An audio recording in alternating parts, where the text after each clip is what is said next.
But you know, you say it's not normal if you're sick, but sick is like disease, right? So if you're sick, that means you have disease.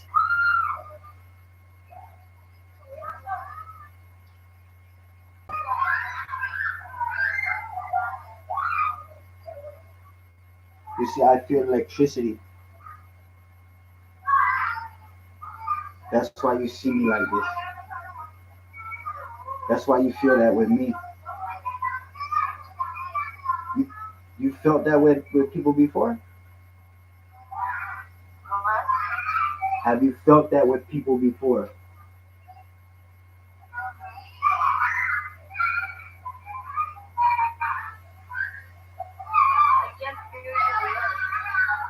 Hold on.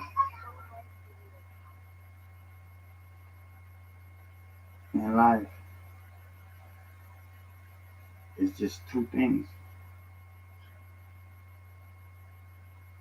You have something to live for, or you don't.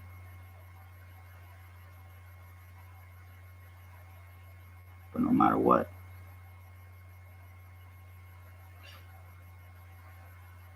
mm-hmm.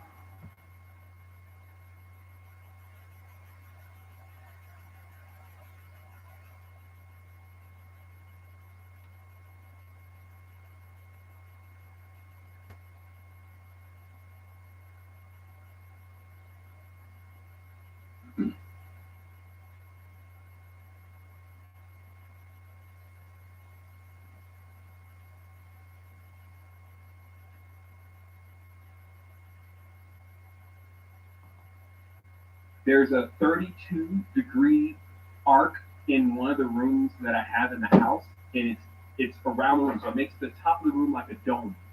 When you step into one area of that room and you say something, it feels like the voice is in your head, and people know about this phenomenon.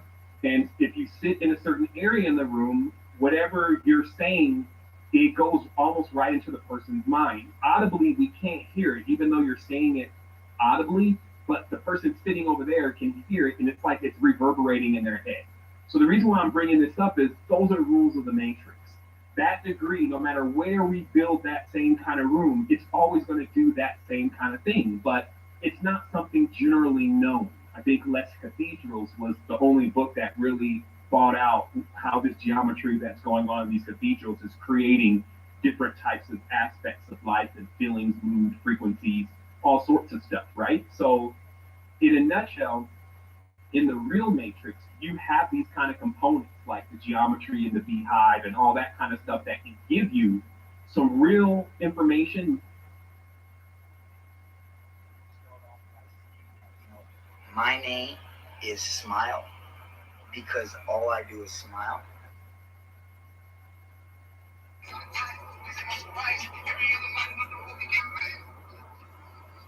Live feed real quick. Start off by saying that, my name is Smile because all I do is smile.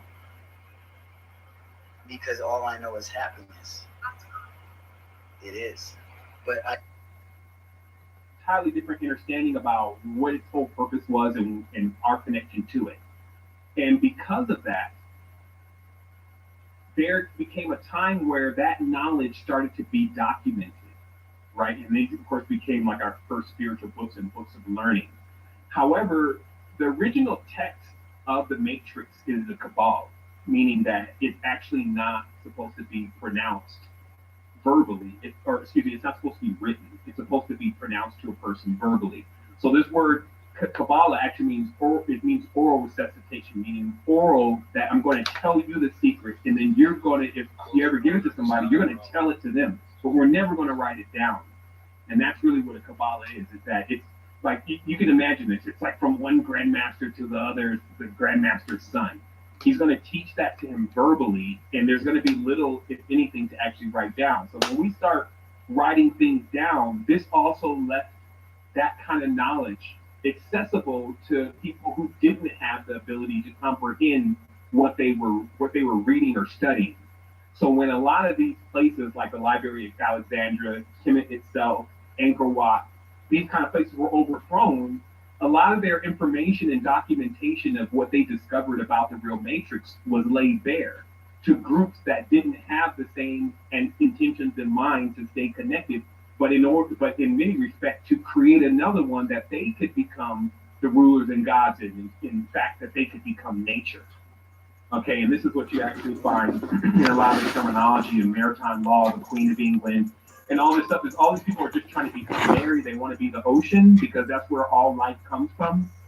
And so then you get all this lure surrounded by that, but you actually get human figures standing there in place of what clearly either don't look like humans or are much more vast than the human place. And so that's what the fake matrix is. The fake matrix tries to take, and computers do this a lot, but it takes the original core principles of how things work. Like, let's say phi works on a certain kind of digital system. Math is math. Phi moves in a certain pattern. So the fake matrix has an emulation of phi that moves similar to that pattern, but it's not exactly that pattern. Like computers go 2 megabytes forward, then 8, then 16, and they move in those sequences. That sequence creates an entire matrix. And then people can, that's a binary matrix. So people, when using that kind of stuff, start becoming binary. So what we have now is we have this fake matrix because now we've gone thousands of years of the development of a group playing God that have basically placed fields around us, whether it's through frequencies, whether it's through resonance, whether it's through languages and belief systems, but basically create a field around us that gives us an impression that this is what's really happening. When in fact, because all that knowledge is either distorted or false in many ways, that's not what's happening. And this is what destroys our perception. So at that point, we would then live in an illusion. We would believe what we're experiencing as such, but it would actually be something else. And the only way we would ever get to a point where we would be able to connect with that something else, the trueness again, is to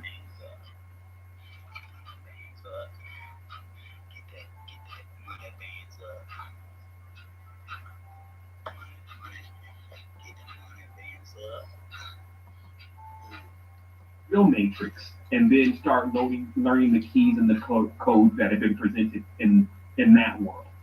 And then when you learn those, it then unlocks this world, and that comes into a sequence or a stage.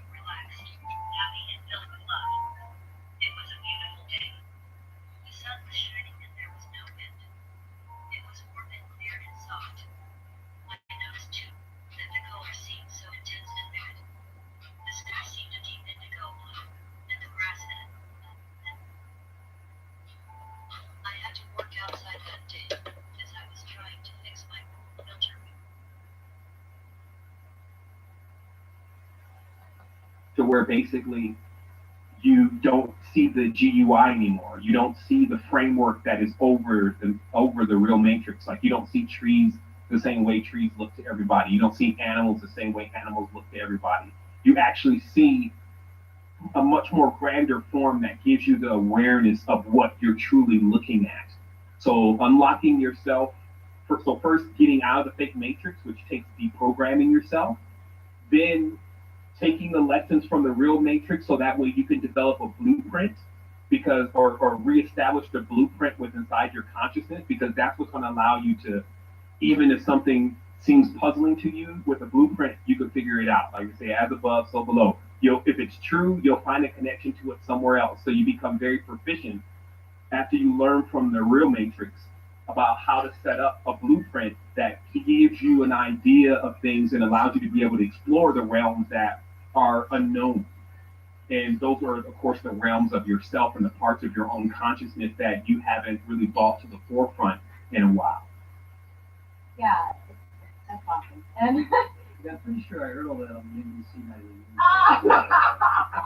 CNBC or NBC? CNBC. I never Hey, that's a cable. Oh man. But bringing it down to the real human level and thinking about that idea of deprogramming. Maybe we could talk about following up on what you were talking about with the matrix and what human beings, given all this, think that they are generally those that are stuck in the matrix and the programming, and what one can do to go about deprogramming themselves. If you asked me that question about 2 weeks ago, it would have still been more complex for me to explain that. So constantly, I come to a greater awareness, which creates a better way to explain it. Because now we're looking for reasons. We're looking for, okay, why is it happening and what is it? And all of this, so you want to sum it up though, right? So it all connects to possession. And this is, what I've been, chanting on the rooftops until I move on to something else.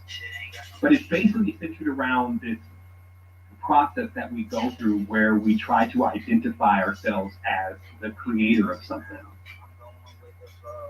said back it up.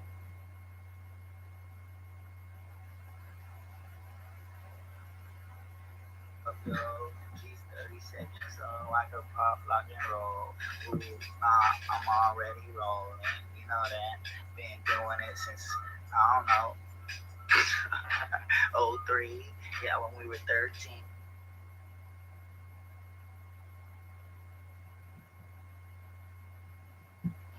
Me and Mikey hitting them home runs.